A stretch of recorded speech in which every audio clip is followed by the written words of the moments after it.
ಎಲ್ಲರಿಗೂ ನಮಸ್ಕಾರ. ರಾಯರ ಕಿಚನ್ಗೆ ಸ್ವಾಗತ. ಇವತ್ತು ನಾವು ಹಲಸಿನ ಕಾಯನ್ನು ಬಳಸ್ಕೊಂಡು ಕಬಾಬನ್ನು ಹೇಗೆ ಮಾಡೋದು ಅಂತ ನೋಡೋಣ. ಇದು ತುಂಬಾ ಚೆನ್ನಾಗಿರುತ್ತೆ. ಹಾಗೆಯೇ ಇತ್ತೀಚೆಗೆ ಮದುವೆ ಮನೆಗಳಲ್ಲೆಲ್ಲ ಇದನ್ನು ಹೆಚ್ಚಾಗಿ ಮಾಡ್ತಾರೆ. ಇದನ್ನು ಮಾಡಲಿಕ್ಕೆ ಏನೆಲ್ಲ ಸಾಮಗ್ರಿಗಳು ಬೇಕು ನೋಡ್ಕೊಂಡು ಬರೋಣ. ಇಲ್ಲಿ ನಾನು ಖಾರದ ಪುಡಿ, ಅರಿಶಿಣ ಪುಡಿ, ಕಾರ್ನ್ಫ್ಲೋರ್, ಜೀರಿಗೆ ಪುಡಿ, ಧನಿಯಾ ಪುಡಿ, ಉಪ್ಪು, ಗರಂ ಮಸಾಲ, ಮೆಣಸಿನಕಾಳಿನ ಪುಡಿ, ಹಾಗೆಯೇ ಕಟ್ ಮಾಡಿಟ್ಕೊಂಡಂತಹ ಹಲಸಿನ ಕಾಯನ್ನು ತಗೊಂಡಿದ್ದೀನಿ. ನೋಡಿ, ಹೀಗೆ ನೀಟಾಗಿ ಕಟ್ ಮಾಡಿಕೊಂಡು ತೊಳೆದಿಟ್ಕೊಂಡಿದ್ದೀನಿ. ನಂತರ ಇಲ್ಲಿ ನಾನು ಅಕ್ಕಿ ಹಿಟ್ಟು, ಕಡಲೆ ಹಿಟ್ಟು, ಶುಂಠಿ ಬೆಳ್ಳುಳ್ಳಿ ಪೇಸ್ಟ್, ಮೊಸರು, ನಿಂಬೆಹಣ್ಣು, ಹಾಗೆಯೇ ಮೈದಾ ಹಿಟ್ಟನ್ನು ತಗೊಂಡಿದ್ದೀನಿ. ಹಾಗೆಯೇ ಇಲ್ಲಿ ನಾನು ಒಲೆ ಮೇಲೆ ಒಂದು ಪಾತ್ರೆಗೆ ನೀರನ್ನು ಹಾಕಿ ಕುದಿಲಿಕ್ಕಿಟ್ಟಿದ್ದೀನಿ. ಅದು ಚೆನ್ನಾಗಿ ಕುದಿಬೇಕು. ನೀರು ಕುದಿಯುವಾಗ ನಾವು ಕಟ್ ಮಾಡಿಟ್ಕೊಂಡಂತಹ ಹಲಸಿನ ಕಾಯನ್ನು ಹಾಕ್ಕೊಳ್ಳೋಣ.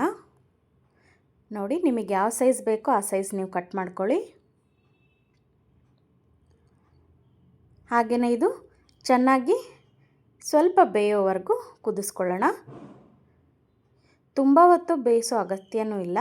ಒಂದು 5 ನಿಮಿಷ ಒಂದು ಕುದಿ ಬರೋವರೆಗೂ, ಚೆನ್ನಾಗಿ ಕುದಿಯೋವರೆಗೂ ಬೇಯಿಸ್ಕೊಂಡ್ರೆ ಸಾಕು. ನೋಡಿ, ಎಷ್ಟು ಚೆನ್ನಾಗಿ ಕುದೀತಾ ಇದೆ. ಈಗ ನೀವು ಇದನ್ನು ಮುಟ್ಟು ನೋಡಿದ್ರೆ ಗೊತ್ತಾಗುತ್ತೆ. ಸ್ವಲ್ಪ ಮೆತ್ತಗಾದರೆ ಸಾಕು. ಈಗ ಇದನ್ನು ಬಸ್ದು ಇಟ್ಕೊಳ್ಳೋಣ. ಇಲ್ಲಿ ನಾನು ಒಂದು ಬಟ್ಲಿಗೆ ಸ್ವಲ್ಪ ಮೊಸರು, ಅರಿಶಿಣ, ಖಾರದ ಪುಡಿ,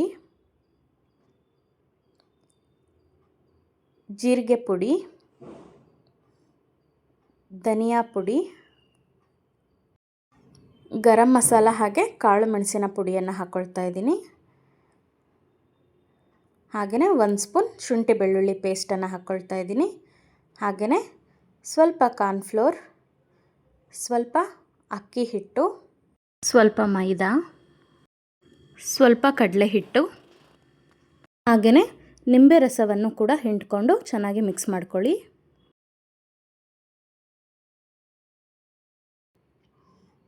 ಬೇಕಾದರೆ ನೀವು ಸ್ವಲ್ಪ ನೀರನ್ನು ಕೂಡ ಸೇರಿಸ್ಕೋಬೋದು. ಸ್ವಲ್ಪ ಗಟ್ಟಿಯಾಗಿಯೇ ಕಲಿಸ್ಕೊಂಡಿದ್ದೀನಿ ನಾನು. ಈಗ ನಾವಿದಕ್ಕೆ ಬೇಯಿಸಿಟ್ಕೊಂಡಂತಹ ಹಲಸಿನಕಾಯನ್ನು ಹಾಕ್ಕೊಳ್ಳೋಣ. ಅದನ್ನು ಚೆನ್ನಾಗಿ ಮಿಕ್ಸ್ ಮಾಡ್ಕೊಳ್ಳೋಣ. ನೋಡಿ, ಈಗ ಚೆನ್ನಾಗಿ ಮಿಕ್ಸ್ ಆಗಿದೆ. ಇದನ್ನು ನಾವು ಅರ್ಧ ಗಂಟೆಗಳ ಕಾಲ ಹಾಗೆಯೇ ಇಡಬೇಕಾಗತ್ತೆ. ಈಗ ನಾನು ಇದಕ್ಕೆ ಒಂದು ಪ್ಲೇಟನ್ನು ಮುಚ್ಚಿ ಅರ್ಧ ಗಂಟೆ ಹಾಗೆಯೇ ಇಡ್ತೀನಿ.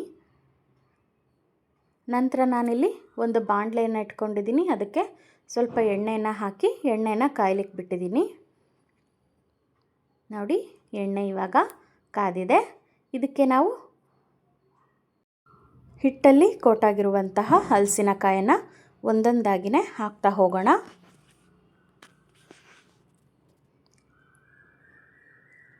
ನೋಡಿ, ಇಲ್ಲಿ ನಾನು ಒಂದೊಂದೇ ಸ್ಪೂನಿನ ಸಹಾಯದಿಂದ ಹಾಕ್ಕೊಳ್ತಾ ಇದ್ದೀನಿ.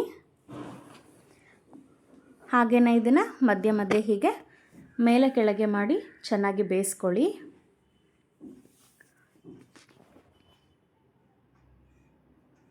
ನೋಡಿ, ಕಲರ್ ಕೂಡ ಚೇಂಜ್ ಆಗಿದೆ. ಇಷ್ಟಾದರೆ ಸಾಕಾಗುತ್ತೆ. ಈಗ ನಾವಿದನ್ನು ಒಂದು ತಟ್ಟೆಗೆ ಟ್ರಾನ್ಸ್ಫರ್ ಮಾಡ್ಕೊಳ್ಳೋಣ. ನೋಡಿ, ಎಷ್ಟು ಚೆನ್ನಾಗಿ ಕಾಣಿಸ್ತಾ ಇದೆ ಅಲ್ವಾ? ರುಚಿನೂ ಕೂಡ ತುಂಬಾ ಚೆನ್ನಾಗಾಗುತ್ತೆ. ಎಲ್ರಿಗೂ ಇಷ್ಟ ಆಗುವಂತಹ ರೆಸಿಪಿ ಇದು. ಇವಾಗ ಜಾಸ್ತಿ ಮದುವೆ ಮನೆಗಳಲ್ಲಿ ಹೆಚ್ಚಾಗಿ ಇದನ್ನು ಮಾಡ್ತಾರೆ. ನೀವು ಕೂಡ ಮನೆಯಲ್ಲೊಮ್ಮೆ ಟ್ರೈ ಮಾಡಿ. Thank you.